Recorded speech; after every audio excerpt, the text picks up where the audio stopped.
Venía el Papa Francisco de pedir disculpas y decir siento vergüenza y lloro por las víctimas de los abusos del sacerdote, y que acto seguido, ¿qué es lo que sucede? En primera fila, en el Parque O'Higgins, en la misa, que es el acto que venía a continuación de estas disculpas públicas que pedía el Papa Francisco y que todo Chile estaba esperando, estaba en primera fila primera fila estaba el obispo Barro. Entonces, sí. Porque yo vi las imágenes pero no me daba cuenta. Él era concelebrante, él fue concelebrante. No, concelebrante de todos los obispos. Sí. Todos por eso le digo, no era más prudente. Bueno, el Papa resuelve él, tiene alguna oportunidad de decidir quién va a hacer los cooficiantes o los cocelebrantes de la misa, o es algo que resuelve acá. No, es el protocolo. El protocolo. Claro. Pero aún los así, cardenales y obispos, habitualmente los que están más cerca son todos los obispos del país y después los obispos invitados. Por ejemplo, estaba el presidente del episcopado argentino. Ahora, tal vez el protocolo lo voy a haber publicado en la segunda fila. Y entonces, es que por eso te digo, Tito, incluso pero, en fin, voces de también adentro si realmente este hombre, digo, a ver, no sé ni si es culpable ni si no es culpable. Por supuesto, pero voces de adentro de la Iglesia Católica lo criticaron esta situación. O sea, el padre Fernando Montes, sacerdote jesuita, ¿qué es lo que dice? Dice, creo que hubiera sido preferible, dado los resultados, que él no hubiese estado. Y así son varios los sacerdotes. Rodrigo Cabezón, de los Sagrados Corazones, dice, hubiera sido deseable una actitud más prudente del obispo Barro. Todos, de alguna manera, dicen como...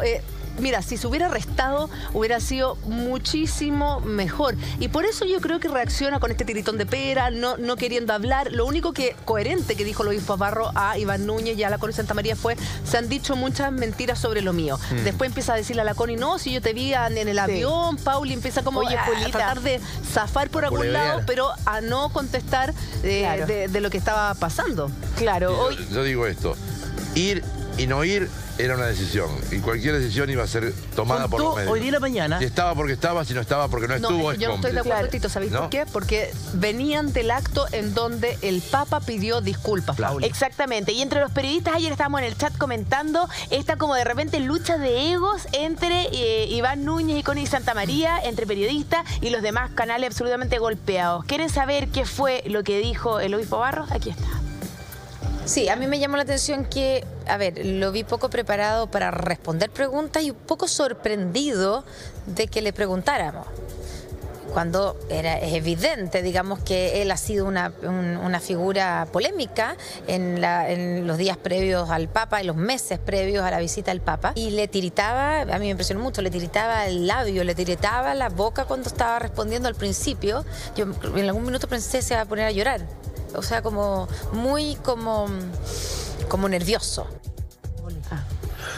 Estaba nervioso. Le tiritaba la cara. De verdad, o sea, el obispo Barros no sabía qué contestarle, y yo siento que cuando lo veía ayer después de la reunión del Papa con los jesuitas, que son unas reuniones bastante especiales, porque sabemos la relación histórica que han tenido los jesuitas con el Papa, entonces como que es una conversación, como le dijeron, una pasada de cuenta. Se sientan ahí a conversar, y el representante de los jesuitas decía, mira, yo creo que hay que saber ubicarse donde uno está. Sí, claro. Y si uno le va a hacer más mal que bien a la visita del Papa, uno debería restarse. Claro. ¿Para qué ser el personaje incordioso? ¿Para qué quedar la Iglesia nuevamente como incongruente cuando el Papa Francisco en La Moneda pide disculpas, se va al Parque O'Higgins, y en el Parque O'Higgins quien está en primera fila, el obispo Barro? Hubiese sido mucho mejor que el obispo Barro no hubiera ido, no hubiera asistido. Se manda de vacaciones. Es prudencia. Sí, puede ser. Y le tocaron dos de los mejores periodistas que hay en nuestro país, porque lo agarraron y los que pudimos ver la entrevista no le dieron tregua. Era pregunta tras pregunta, y de verdad que a mí, yo como telespectador, me gustó porque lo atrincaron harto. Él, como decía Connie Santa María, se notaba muy nervioso, que incluso le tiritaba la pera, como decía Connie, que estaba ahí, porque además lo siguieron todo el rato hasta que él logró subirse al bus. Nunca lo soltaron, y él decía, bueno, hasta acá trataba en el fondo de no responder. Como dos Rottweiler. Sí. Y claro, Gary Medel. Lo mató. Y lo agarraron. Le sacaron una puya espectacular, que yo esta mañana venía escuchando, cuando le preguntan por la famosa visita a Limini. A la famosa visita que todos los años los obispos de todos los países... Cada 5 años. ¿Cada 5 años? Ya, perdón, gracias por la corrección. Cada 5 años, todos los obispos de todos los países tienen que ir al Vaticano y entrevistarse con el Papa. ¿No es así? Todos los años, cada 5 años. Es obligatorio. Y él dice que en la visita a Limini que él hizo, hablar con el Papa, le preguntan, bueno, ¿y qué le dijo el Papa a usted? Y le pregunta a Navarro. Y Barros contesta algo que es bastante jaleoso, por decirlo en términos unamunianos, dice, no, fue muy amable, fue muy afable, fue muy caluroso. ¿Pero qué le dijo de lo que pasó? Fue muy amable, fue muy cariñoso. O sea, tú, conociendo a Francisco, ¿le habrá dicho algo tomando en cuenta que es un tema bastante complicado? Es posible. Es posible. Pero las conversaciones privadas son privadas. Claro. Son privadas. ¿Qué pasó en este tema? Porque jesuita... No, yo lo que iba a decir es esto. Este es un tema doloroso, terrible, para la iglesia es una tragedia. La tragedia primero es para las personas que sufrieron el desastre de estos atorrantes. Para las familias, no se repara. Ahora, yo les puedo hacer, mire, a mí me ha tocado un caso, yo, como les decía, fui 20 años director de prensa del episcopado. Hace poco acaban de detener un sacerdote en Argentina. Yo lo conocía, trabajé con él. ¿También por abuso? Sí. Ya. Digo, yo si a mí me lo contaban antes, te digo, no lo voy a creer. Era un cura fantástico.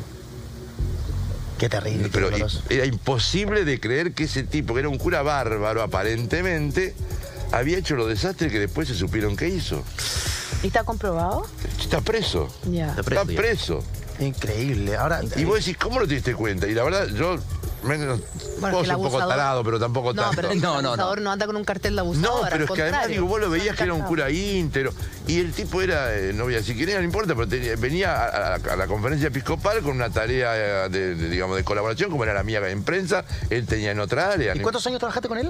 Y él, durante 5 años, él venía a hacerse cargo de esa área, como yo me hacía cargo de la prensa. O sea que tenías un trato, lo veías, charlabas, te encontrabas, almorzábamos de pronto en algún momento, al vivir, cuando se hacen las asambleas plenarias, viven los obispos y los 5 o 6 colaboradores.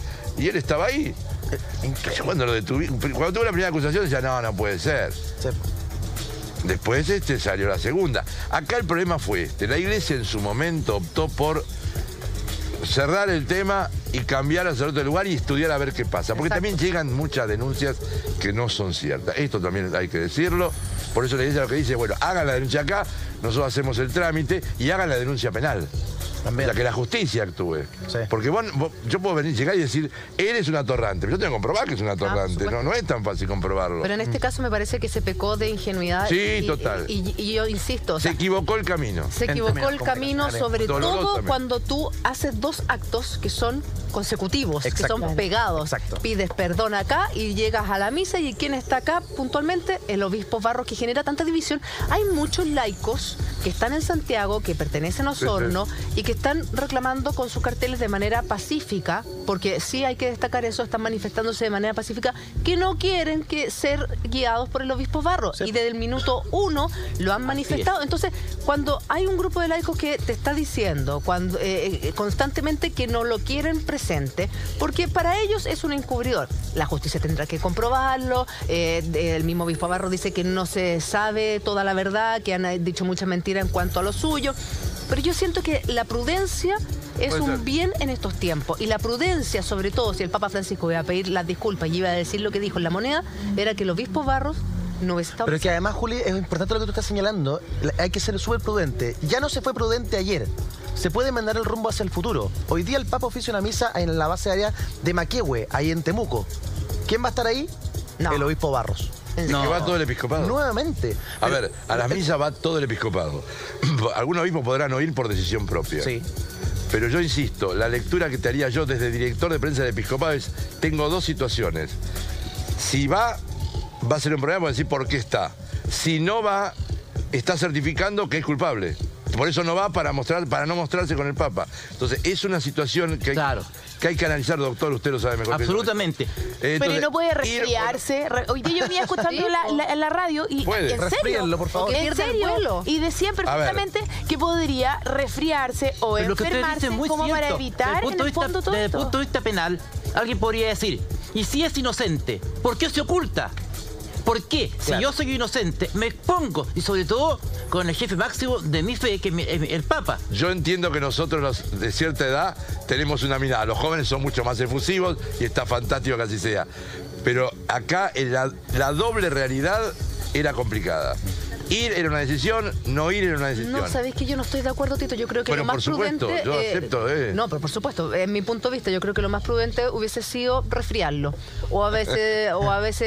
Y en un medio hubiéramos dicho, no fue porque algo... No importa, cubre. pero hubiera dado paso por las especulaciones, pero sí se hubiera mostrado un discurso coherente, que fue lo que ayer finalmente como que se escribió con la mano y se borró con el codo. Porque dio incluso para alguna de las víctimas... Mira, escúchame. Suponete que realmente el tipo es inocente. Si es que no tiene que ver si es culpable o inocente, tiene que ver con la prudencia, tiene que ver con el mensaje que está mandando el Santo Padre el día de ayer en contra de los abusos. El que él diga, me da vergüenza, y hayan sospechas de ser encubridor de un caso de abuso, porque son sospechas, todavía no lo han comprobado, en un tipo en una Además primera que nunca fila... lo vamos a ver. Nunca lo, porque una razón muy sencilla. Porque te explico. A lo mejor tú... Mira, los abusos respecto de los cuales algunas personas, con o sin fundamento, han sostenido que el obispo Barro fue encubridor, son abusos que conforme a la ley chilena están prescritos. Es decir, no se pueden investigar. Aquí hay un sacerdote muy famoso que fue juzgado por estos delitos y fue dejado en libertad no por inocente, sino que porque los hechos respecto de los cuales se les investigaba estaban prescritos conforme a la ley chilena. Entonces va a quedar siempre esta ciénaga, este mar de dudas. Claro. Ahora en Argentina, con este sacerdote que tú nos explicas que acaban de capturar, tengo entendido que es distinta la prescripción o es igual. No, en este caso lo detuvieron y está detenido y sigue el proceso. No importa los años que hayan pasado. No. Se está detenido porque no ha prescrito. No, claro. Exactamente. Mira, insisto, volviendo al tema de... Ahora, fíjate que hay casos también, esto te digo porque hay casos y casos. El caso más popular en Argentina es el caso del padre Grassi. Al padre Grassi no le sacaron la licencia sacerdotal. Sí, la licencia sacerdotal pública. A ver, ¿cómo es eso? ¿Cómo es eso? Que no puede Es hacer decir, misa. en la iglesia se hizo un estudio con un grupo de abogados por el caso de este sacerdote que era acusado por una corporación mediática de ser pederasta. Todos los casos fueron, en el fondo, eran como que no era culpable. Hubo un caso medio raro que le daba como culpable. Uno medio es una tragedia. Pero también hubo como una persecución con este cura. Síntesis que está preso. Lo real es que este sacerdote, el Papa no le sacó la licencia sacerdotal. Sí no puede ejercerla en público. O sea, no puede hacer misa. No puede hacer misas públicas, pero sí él puede celebrar la misa. Es un poco lo que pasó con Caradima cuando le sorprendieron a Cosa que en algunos casos la iglesia directamente, lo primero que hace es le quita la licencia sacerdotal en lo que tiene que ver con el proceso del derecho canónico. Y después la justicia penal que ejerza lo que corresponde. Pero puede administrar los sacramentos. Pero algunos sí, otros no. Son muy pocos los que pueden seguir administrando sacramentos. Esto es porque canónicamente no hay una certificación. O porque el obispo considera que tal tipo en un seminario controlado puede seguir celebrando, dando misa. Distinto de lo que se hacía antes, que se lo cambiaba de parroquia, que se lo cambiaba de país. No, en Argentina hubo un caso de un obispo que tuvo un problema y lo mandaron a un convento de clausura y no podía salir de ese convento de clausura en Madrid. Un obispo. Un obispo. Un obispo. Un hombre poderoso, o sea, un obispo es... Un pastor. Un obispo es un rango importante, ¿no? Sí, un obispo que podría haber sido arzobispo en poquitos días y hubo un problema y se certificó que había un problema. Lo que pasa es que la sensación de impunidad... Es decir, no hubo caso de abuso, pero sí de acoso.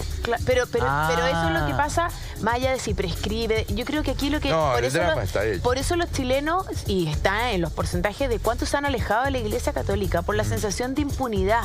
Los chilenos somos distintos a los argentinos. Antes no pataleábamos, éramos como calladitos. Hoy día no, hoy día de verdad, aunque tú me hagas así, nos atrevemos a... No, pero yo siempre, para mí el chileno es gente de carácter. Pero yo estuve hace 30 años y vi el carácter del pueblo. Pero hoy día tenemos más carácter aún, porque somos un país golpeado. Entonces yo entiendo, y lo que dice la Julia tiene razón. O sea, si pasa esto, si están las dudas, más encima, como dice Donaldo, prescribió, entonces...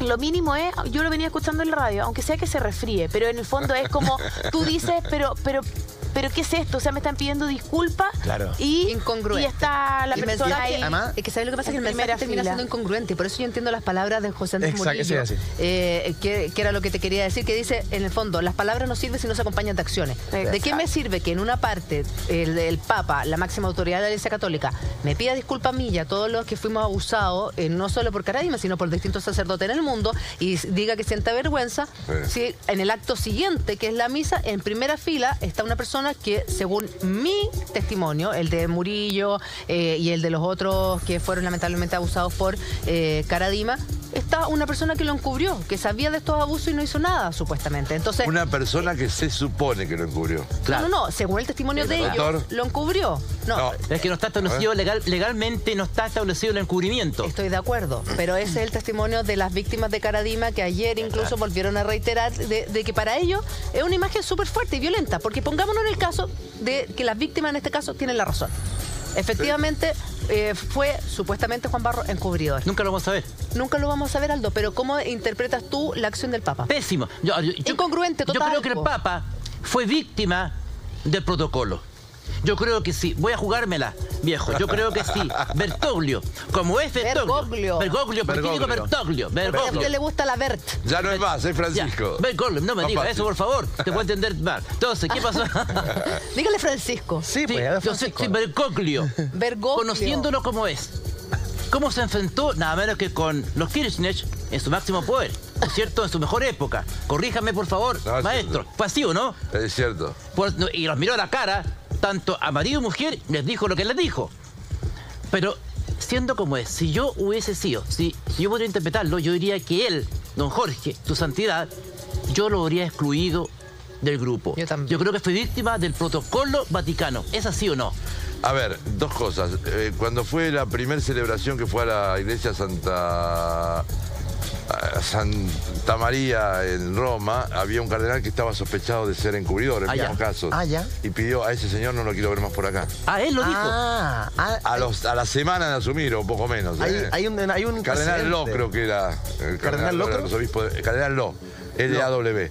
Ah, el Falleció hace Cardenal poco. Lo. Ay, qué locro. Yo Sí, también no. dije, locro. Dije, Cardenal qué Lo. locro el apellido. Qué Que llamativo. falleció hace poco y el Papa fue a dar un responso. Y el Papa dijo, no, Cosa distinta. el Cardenal Lo, por favor, no, lo No queremos por quiero acá. que esté en las celebraciones. Mira. Ahí había caso comprobado, juzgado y cerrado. Entonces, está el antecedente. Acá, la verdad, digo, yo no puedo, lo que digo, yo periodísticamente digo, Sí. los dos casos son complicados. Ir o no ir es complicado. Está en la prudencia, como bien dice Julia, de la persona ver qué es lo que ahora. Es que me da la también impresión es que cierto. él se tenía que haber restado, ni siquiera alguien tenía que haber Eso. Yo lo que creo es que El a sentido partir común de indica, la claro, visita del solo. Papa a Chile, la charla que tuvo el Papa ayer, puede que haya novedades. Ah. Tito, Yo perdón, también la creo que reunión. puede la que reunión. haya novedades porque el Papa No, observado. perdón, no ahora, ¿eh? No, el Papa No. observado. ¿Ha visto las protestas pacíficas de Porque, a ver, los un pastor que genera divisiones es muy complicado. Claro, claro. Con razón, No te sirve. no digo ni que sea culpable ni no culpable. No te sirve. Pero entonces esto es un tema. Atornilla un poquito al revés. Ahora, el Papa ha hecho cosas concretas. Ayer tuvo una reunión que en un principio pasó como entre bajo cuerda. Pero perdónenme, y el lunes esa antes reunión- que llegara el Papa, yo creo que en el informe de mediodía dijimos que no, a mí no me extrañaría que una reunión de ese tipo existiera. Sí, claro. Para contar a la gente, el Papa Porque se sabe que el reunió Papa es de hacer estas cosas. con víctimas de abusos sexuales. En una reunión que en un principio se mantuvo secreta, que no se confirmó el de ayer, pero que hoy día ya se confirma, y en el cual se señaló, no hubo prensa, el Papa oró con ellos, el Papa lloró con ellos, y esa reunión existió. Entonces, hay dos gestos importantes respecto de esta temática que ha afectado tanto a la iglesia chilena. Uno, en la moneda, el Papa pide perdón y dice que siente dolor y vergüenza respecto de los abusos. Y luego se reúne con víctimas de manera personal. Tener un tiempo con el sumo pontífice es una cosa casi imposible de conseguir. Y que el Papa se haya dado el tiempo de hacerlo, me parece también una acción de suma relevancia. De suma Bueno, es un tema importancia. preocupante para la iglesia, el Papa se tiene que ocupar. Ahí está quizás el mayor incendio de la iglesia hoy en día. De todas formas, no es suficiente. ¿Por qué? Porque en plena misa está el obispo Barros, que es el obispo que de alguna manera funciona como fósforo de este incendio en nuestro país. Las palabras de José Andrés Murillo, director de la Fundación para la Confianza, son claras. Le preguntan, en base a eso, ¿qué le parece que en la misa del Parque O'Higgins haya estado el obispo Barros? No es solo una contradicción, dice José Andrés Murillo. Es una agresión para toda la gente de Osorno. Ellos piden contar con un obispo legitimado de manera ética para poder liderarlos. Es una comunidad que busca un obispo que los acompañe y no uno que los trate mal, que además no los representa para nada. Además, el obispo Barros ha sido cuestionado por ser una de las manos derechas de Caradima, donde pasa de ser víctima a cómplice de los abusos sexuales, y eso es lo que debiera el Papa tomar en cuenta para removerlo, y el no hacerlo y decir que está muy herido por el abuso sexual infantil y dar señales agresivas a personas que piden mayor transparencia, no solamente contradictorio, sino que agresivo. Súper crítico José Andrés Murillo, como lo han sido también otras voces relacionadas a las víctimas de los abusos sexuales.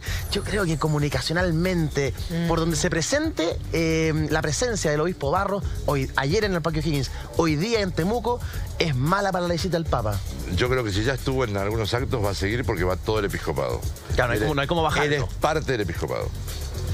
Lo que habrá que ver si el Papa, tomando toda esta realidad, no asume o cambiarlo de funciones, en fin, evaluará si le sirve pastoralmente. Porque el obispo en el fondo el Papa tampoco se puede hacer cargo de los pecados de todos nosotros. No, por cierto. Es decir, sí en estas decisiones, porque el obispo depende solo del Papa. La gente cree que el obispo depende de una conferencia episcopal. No, claro. Cada obispo depende solo del Papa. Sí. El obispo le rinde cuentas solo al Papa. Esto es... cuando alguien dice, pero la Iglesia dijo, un obispo no es la Iglesia, un laico no es la Iglesia, una conferencia episcopal no es la Iglesia. Claro. La Iglesia somos nosotros, es el obispo, es el cura, es la monja. Esto sí lo tenemos que saber porque y en este caso el Papa lo que tendrá que evaluar es si esa persona que él designó en ese lugar pastoralmente es apto para conducir esa parte del pueblo de Dios. Digo, ahora yo les digo también esto, uno charla a veces con los obispos y dice, no, porque tengo un lío, porque hay un grupo parroquial que no quiere que siga el párroco, porque no le gusta, porque no quieren que se vaya. Y la verdad que el cambiarlos muchas veces es para que el sacerdote no pierda la dinámica y para que no se entre en la rutina pastoral. Como en Chile hemos tenido casos en que, por ejemplo, años atrás tuvimos un caso con un sacerdote muy resistido en la localidad de Yumbel. No era un obispo, por cierto. Entonces el arzobispado pudo hacer las cosas que hizo.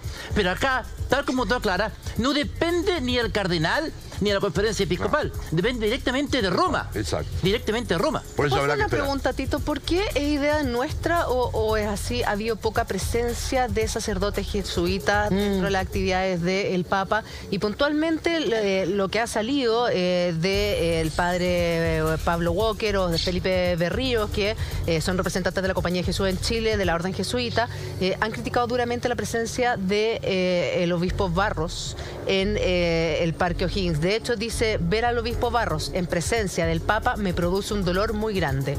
Es algo que no calza con la Iglesia, fue lo que sostuvo Pablo Walker. Y también... Eso le va a llegar al Papa. Él tiene mucha relación con todas las comunidades jesuitas, además es gente que la conoce de toda la vida en muchos casos.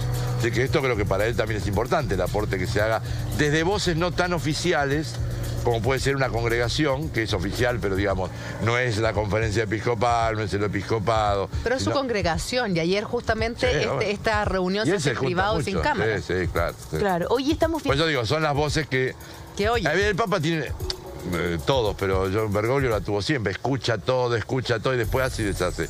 Y además tiene una ventaja, los jesuitas aplican, si me vean un jesuita se va a enojar, pero es cierto, aplican lo que ellos llaman la restricción mental. Entonces a vos te dan una respuesta que vos decís, a ver, por ejemplo, qué linda camisa azul que tiene Eduardo, pero y con manchitas rojas. Sí, sí. Y vos decís, ¿le gusta o no le gusta? Claro. ¿Es linda o la manchita roja? Eso, que los jesuitas hablan de restricción mental, es como una doble mirada, ayuda a pensar. Pero también vos tenés que evaluar cuál es la respuesta que te están dando. Si le gustó la camisa o más o menos porque tiene pintitas rojas. O le gustó porque tiene pintitas rojas, ¿ves? Eso es muy de los jesuitas. Así que si lo ven los jesuitas, que no se enojen, pero saben que es cierto.